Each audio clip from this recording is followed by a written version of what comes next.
Hey guys, in this video, I'm going to quickly walk you through the steps on how you can cancel a pending limit order that you have in your Coinbase account. So what we're going to do is launch the Coinbase app. And from the homepage of the Coinbase app, what we're going to do is click on our little menu here in the upper left-hand corner. And in our menu, what we want to do is go down to the trade area. And in our trading area, you should be able to find where it says limit orders, and we're going to click on that.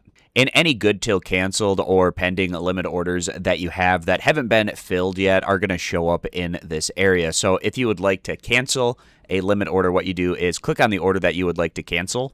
Then from the page of the limit order that you had placed, what we can do at the bottom is find where it says cancel order, and you can click on that option. And then it'll ask you if you want to confirm this cancel. So the hold on funds in my USDC balance will be removed because that's the funding source that I'm using for this. The filled portion of your order has already been added to your ETH balance. So I'm going to click where it says cancel order now. And it says that my order has been canceled. So what you can do is now look in your limit orders, and whichever order that you had just canceled should no longer show up in this area. So I hope this quick tutorial is helpful, walking you through the steps on how to cancel limit orders in your Coinbase account. I appreciate you guys stopping by, and consider subscribing to the YouTube channel for more content in the future.